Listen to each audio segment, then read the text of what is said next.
σαν σπόροι που θα συνεχίσουν αύριο έναν ένοπλο αγώνα. Δηλαδή οι ομάδες που αποστέλλονταν από το εξωτερικό με ασυρμάτους και με αυτά, δεν είναι αυτά. Είναι μετά.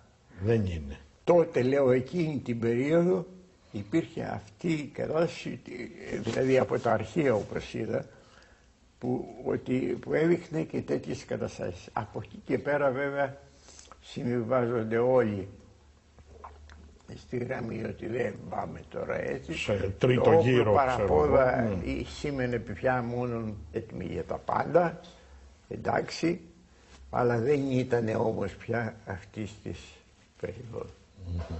Και αρχίζει όλη η περιπέτεια η κατοπινή. Ναι. Καταλαβαίνεις εκείνο που θα ήθελα ίσως εδώ να πω, ότι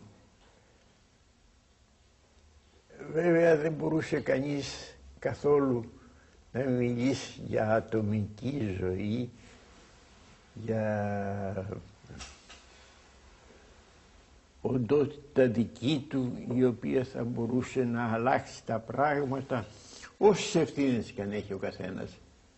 Προσωπικά οι δικές μου ευθύνες είναι κατοπινά, από το 60 και ύστερα, ας πούμε, 64. Ναι, που μπαίνετε στο πολιτικό γραφείο και τα λοιπά, ναι. Δεν θέλω κυρίως αυτό να πω. Θέλω να πω ότι δεν μπορέσαμε σαν άνθρωποι, σαν πολίτες, σαν όλα υπαρξιακά, δεν μπορέσαμε ούτε υπαρξιακά προβλήματα να λύσουμε. Είναι γνωστό πως μόλις 30 χρόνια τώρα έχω παντρευτεί και με μια θαυμάσιο φιλόλογο, την Ευτυχία Καρίδη, η οποία μου έχει προσφέρει ό,τι δεν θα μπορούσε κανείς να φανταστεί στην παραπέρα ζωή μου.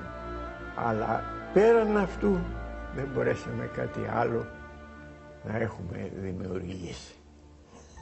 Δεν πειράζει, δεν είναι αυτό που εμένα τουλάχιστον με στενοχωρεί. Με στενοχωρεί γιατί δεν είχα πριν όλη αυτή την βοήθεια που έχω τώρα, αλλά από εκεί και πέρα το ότι η ζωή μου αφιερώθηκε με αυτόν τον τρόπο σε αυτή την εξέλιξη, δεν έχω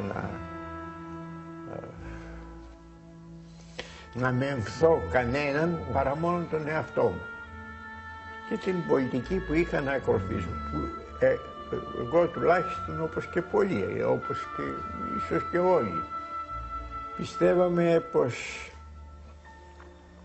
ακολουθούμε έναν δρόμο που θα είναι το καλύτερο για την Ελλάδα.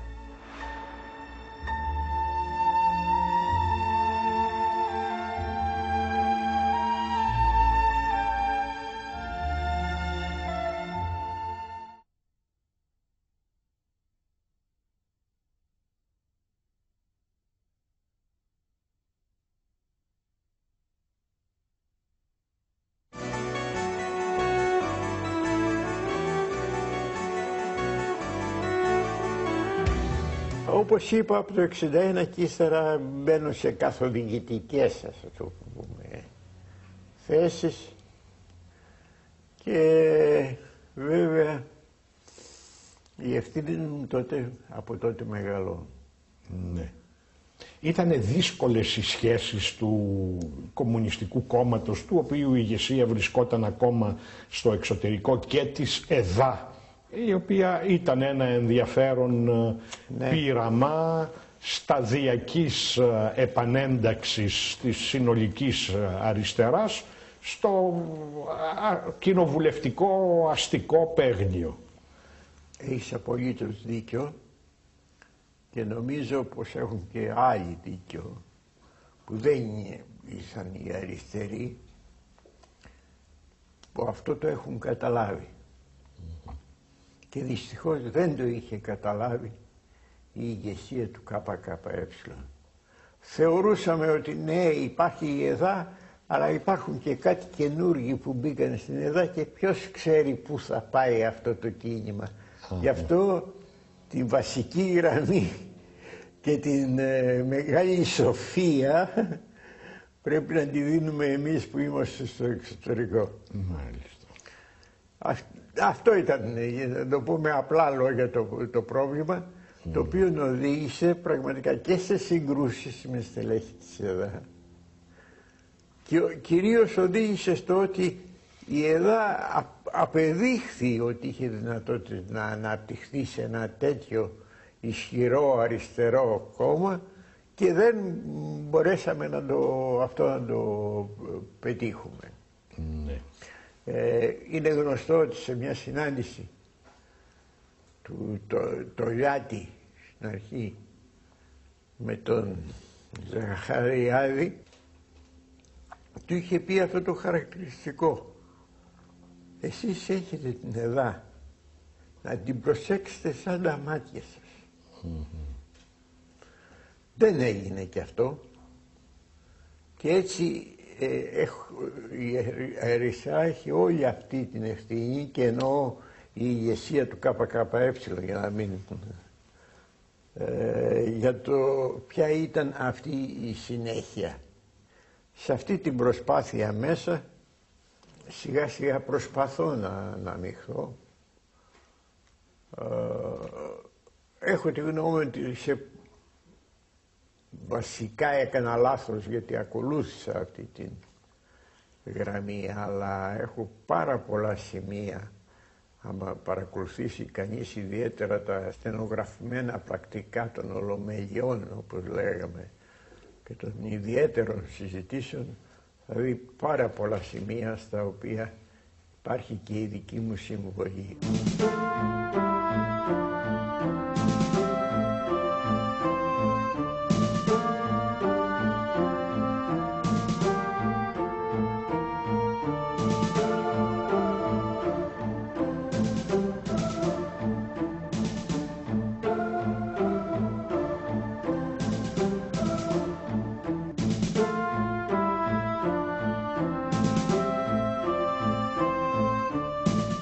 Τι νόημα είχε, κύριε Φαράκο, το 1968, μόλις έχετε εκλεγεί και μέλος του πολιτικού γραφείου, να σταλείτε από το κόμμα επικεφαλής κλιμακίου στην χουντοκρατούμενη Ελλάδα?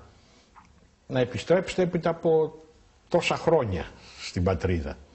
Υπήρχε πάντοτε η βασική επιθυμία να επιστρέψουμε στην Ελλάδα. Και μιλάω κυρίως για ορισμένα στελέχη τα οποία όλη τους τη ζωή την είχαν εδώ στην Αθήνα αναλώσει. Όταν γίνεται λοιπόν το 68, πάση περιπτώσει παρουσιάζεται μια κάποια δυνατότητα με έναν ορισμένο τρόπο να μπει κάποιος στην Ελλάδα, στην αρχή η απόφαση του πολιτικού γραφείου είναι να έρθει ο Λεωνίδας ο Στρίγκος στην Ελλάδα. Αυτό για μένα ήταν μια μεγάλη πίκρα, και γιατί θεωρούσα τον εαυτό μου νεότερο και ήμουν νεότερος, αλλά και γιατί εν πάση περιπτώσει παρουσιαζόταν ευκαιρία σε αυτή την κρίσιμη στιγμή να βρίσκουμε μέσα ως τα γεγονότα. Γι' αυτό επιμένω στο πολιτικό γραφείο. Αλλάζει η απόφαση, γίνεται η απόφαση ότι να έρθω εγώ στην Ελλάδα. Και όσοι άλλοι ήταν δυνατόν να έρθουν, έρχονταν, αλλά ελάχιστοι. Δυστυχώς στην Ελλάδα δεν υπήρχε τίποτα που να μπορούσε να μας καλύψει έστω για το πρώτο διάστημα. Θυμάμαι ότι γύριζα από σπίτι σε σπίτι που νίκιαζαν ορισμένοι σύντροφοι που είχαν μείνει παράνομοι, και πήγαινα, αλλά με πάρα πολλές ανομαλίες. Και προσπαθούσα λοιπόν και εγώ, με όσους ακόμα υπήρχαν εδώ πέρα στελέχη, να δημιουργήσω ομάδες κάπως μαχητικών υπερασπιστών της αντιδικτατορικής πάλης και να κάνουμε ό,τι νομίζαμε σωστό. Δεν το καταφέραμε και φαίνεται